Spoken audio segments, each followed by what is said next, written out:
Upon recommendation of the Business Conduct Committee, the firm of Kane and Company has been suspended from this exchange.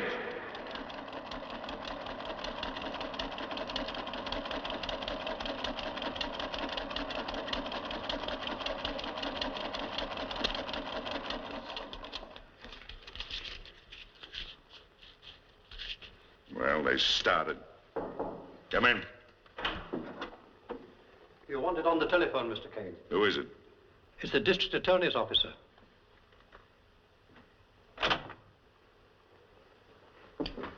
I'd better take it. Hello. No, this is McDockton, his attorney.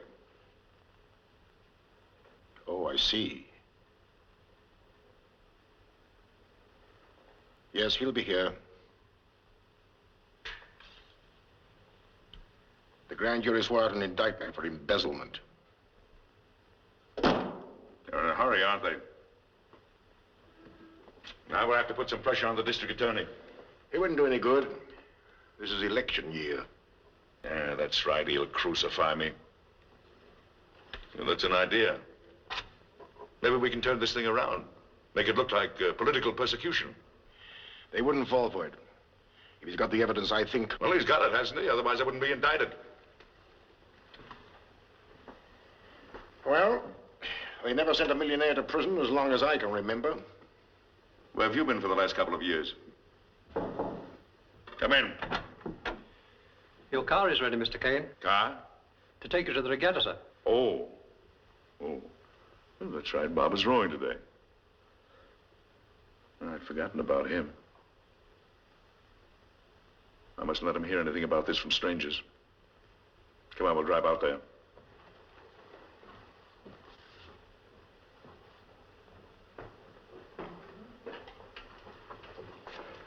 But I told the district attorney you'll be here. Let the district attorney wait.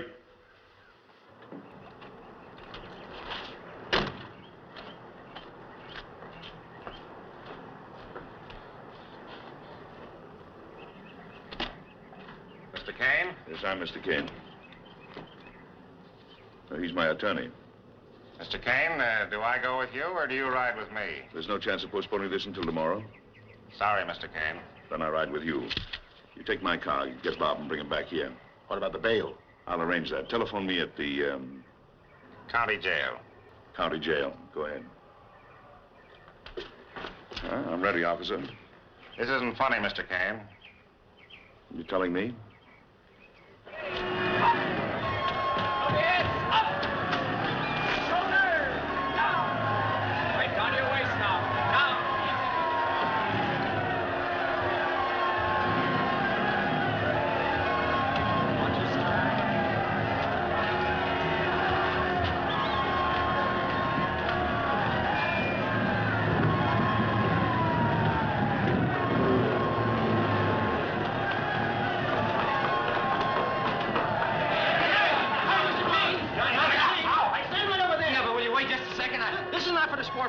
Yeah, but that... Huh? Get out of here. Go on. Hello, Mac. Hello, Bob. There's something rather important I wanted to tell you. Your father's in a jam. He wanted to get up here himself, but couldn't get away. Now you understand the papers are making far too much of this. There it is. Hey, Bob, come on now. Come on, Bob. Come on. Get on it, boys. Say, Bob, come on.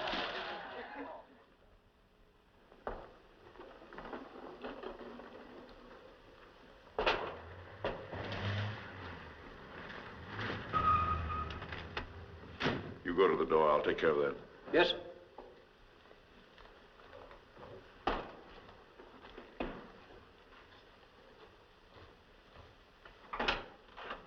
Good evening. Good evening. Will you take my bags upstairs? Yes, Mr. Rowe.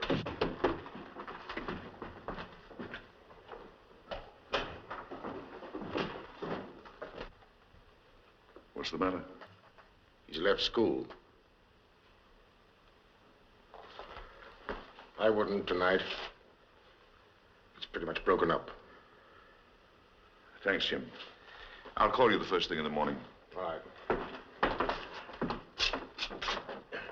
Good night. Good night.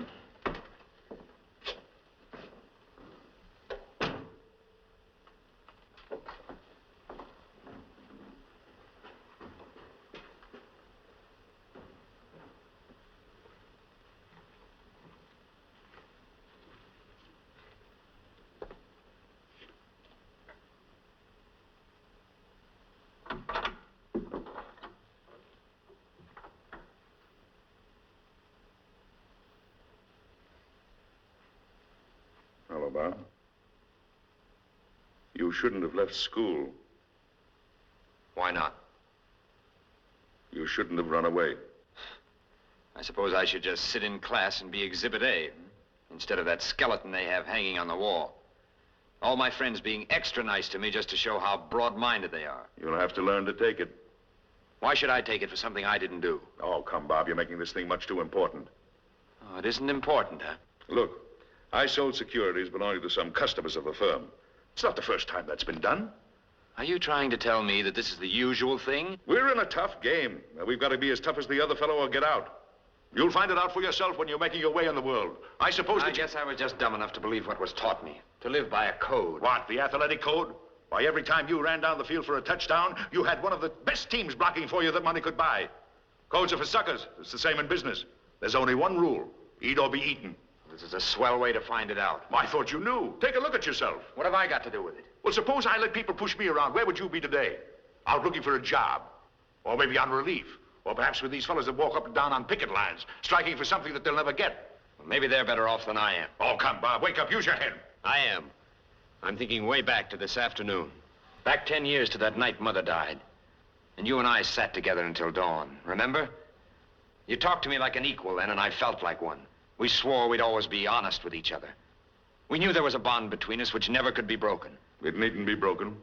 You broke it when you stopped being honest with me. Why didn't you tell me what you were doing? You made a life for me, let me go on living it without ever understanding it.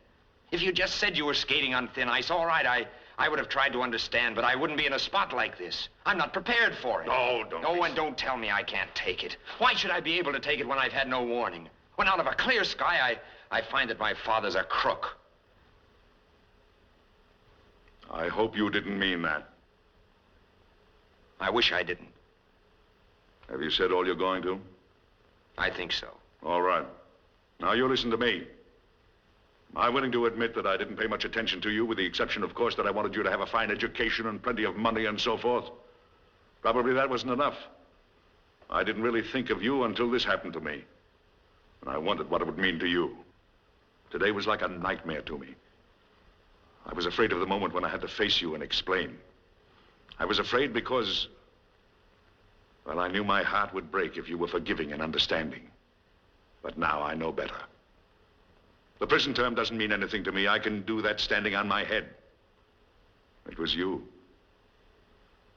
And now that we found out how we feel about each other, I'll know that I'll never have to give you another thought as long as I live. Is that all? Yes.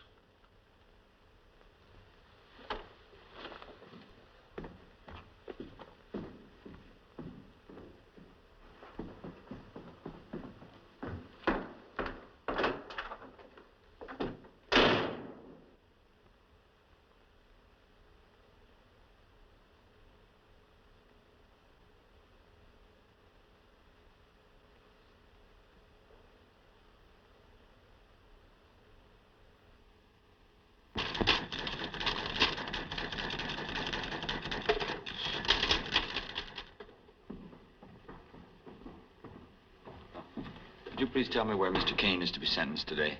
General Sessions Court. Judge Penrose. Thank you.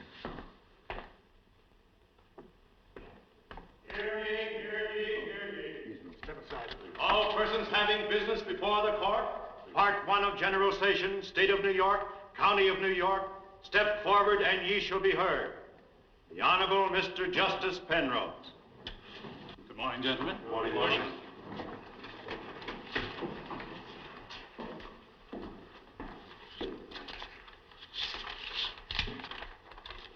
For sentence, Michael Dwyer.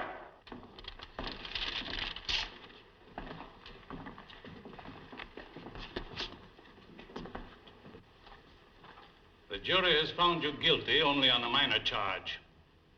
It has acquitted you on all the major charges against you because it believed some doubt exists as to your actual guilt. If that doubt exists in the minds of the jury, it never existed in mine or in any of the witnesses. It was put there by the questionable tactics of your counsel and by the scandalous misuse of loopholes in the law. This is a disgraceful verdict. You are an habitual felon with a long and dismal record. All I can do is to give you the maximum sentence permitted me under the law. You will serve 2 years in state prison. Thank you, Your Honor. I wish it were 20.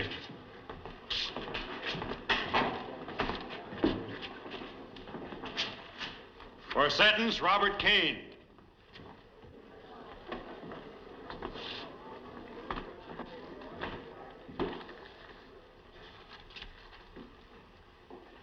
It is disheartening for me to pronounce sentence on a man of your position and background.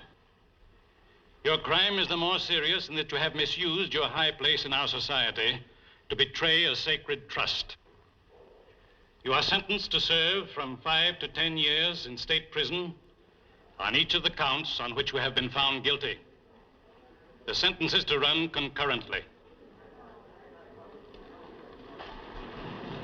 Court is recessed.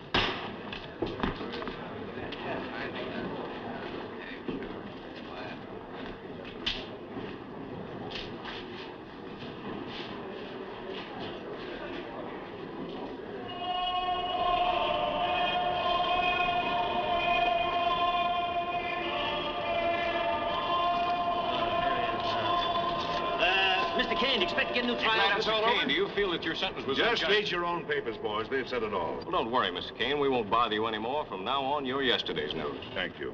Hey, let's talk about me. I steal an empty slot machine and get 10 years. This guy steals $1 million and gets 5. Figure that out, will you? That's why you got the 10, to figure it out. Let's go, let's go. Oh, smart guy, eh? Come on, Did you step get back. Goodbye, Jim. Goodbye, Robert.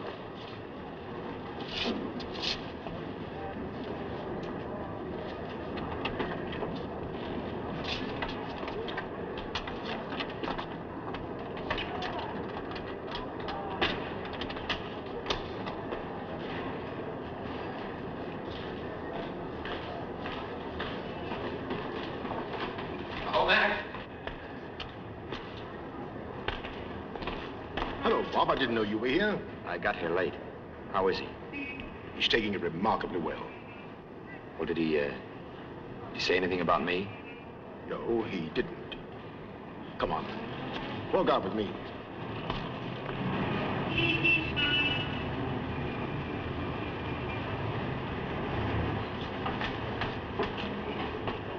What are you going to do for him legally, I mean? I shall make the usual appeal, but I'm afraid it won't do any good. What are your plans? Oh, I haven't any. Look for a job, I guess. I'm afraid you might have to. By the time we settle up all the creditors, there'll be nothing left in the estate. Well, if I can do anything for you, let me know. Thanks, Mac. Goodbye. Goodbye.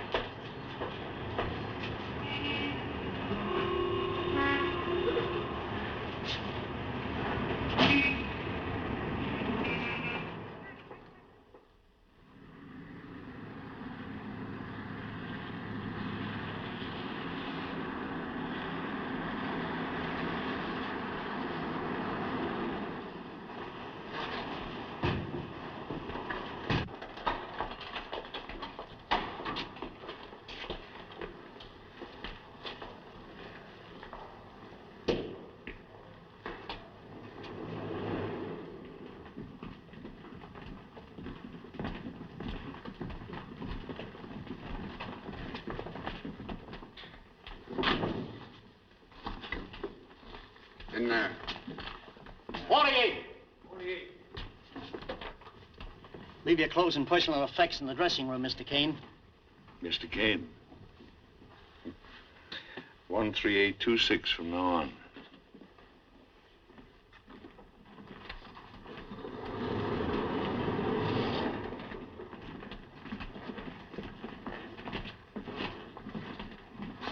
Name, please. Dugan, Tom. Age. I'll be 58 when I get out. Previous occupation. Thief. Don't worry, I'll get my old job back again. All right, you can go. Name, please. Kane. Robert. Former occupation. Stockbroker. I used to be a customs man myself. I'm afraid there's no brokerage office in here. Can you do anything else? I started as a boilermaker. Well, how'd you like to start over again? It's not a bad idea. Number 13826. Boiler shop.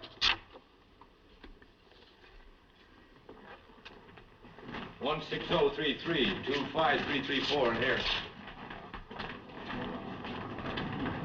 13826 in here.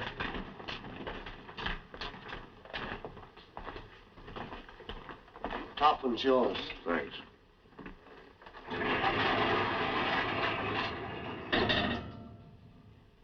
Got a chew?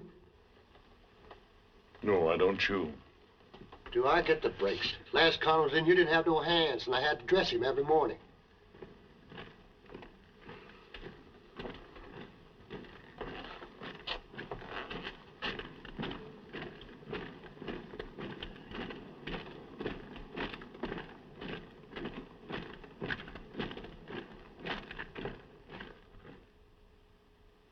I have an appointment with Mr. Peterson. What was it about? I told you 7 times already. My name is Robert Kane, Jr. Mr. Peterson was a great friend of my father's, and I've come to see him about a job. Oh, yes. I wonder if you could possibly come back tomorrow. I've been coming back tomorrow for over a week now. Mr. Peterson is a very busy man. Why don't you give him the real dope? The boss is giving you the runaround because of your old man. Thanks, Sonny.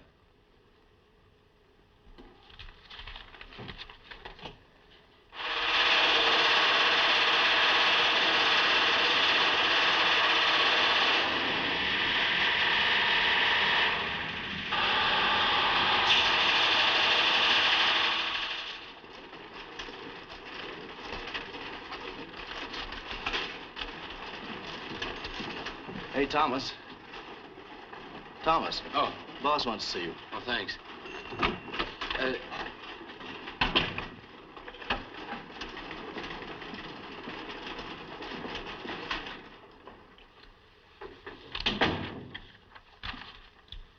Your real name has just been called to my attention, Mr. Kane. I'm going to let you go. Not because your name is Kane, but because you didn't have the courage to admit it. My father died in jail, an habitual drunkard. But I kept my name because I happen to be proud of it. I'm sorry, sir, but it seemed to me the only thing to do. If you ever need a recommendation, I'll be glad to give you one. Good day. Thank you, sir.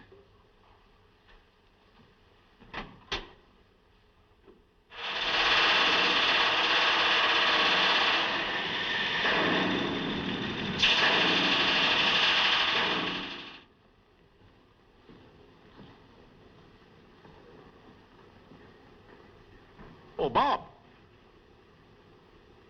Hello, Mac. How are you, Bob? Fine. I've ordered dinner for us in here. Oh, thank you, sir.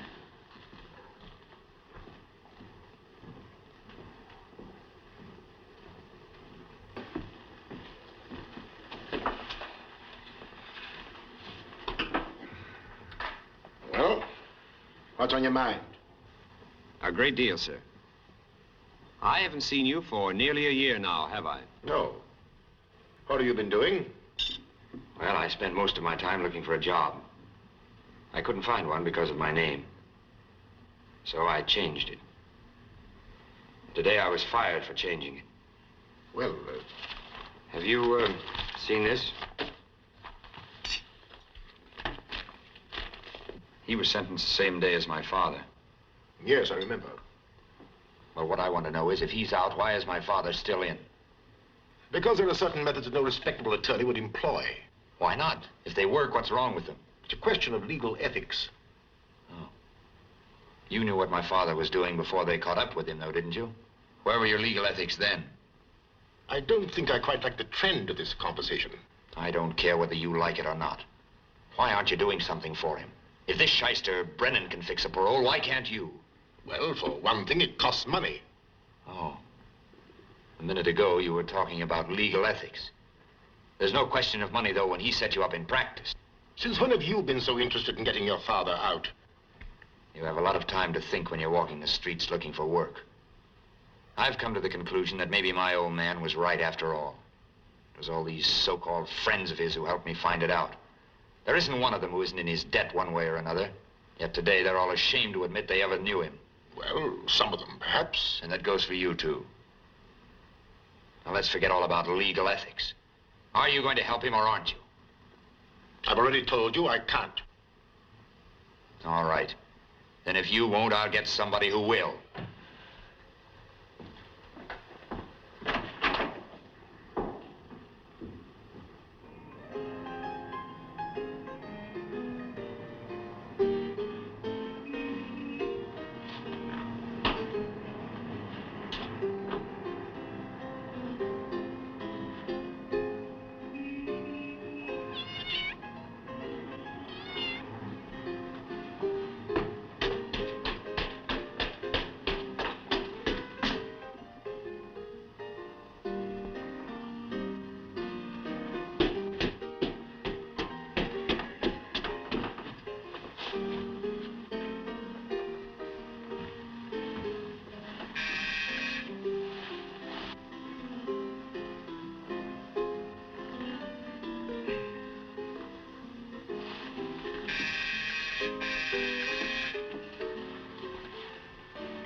He's not home yet.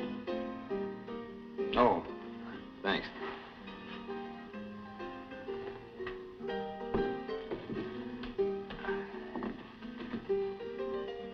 You waiting for Brennan, too? Mm-hmm. Any idea where he is? Night court. Likes to pick up cases there. Says that people that get arrested at night are more natural. I thought maybe from the milk bottle there he might be away. Oh, no, he drinks that with his scotch. When he can get the scotch. I thought he had a pretty good business.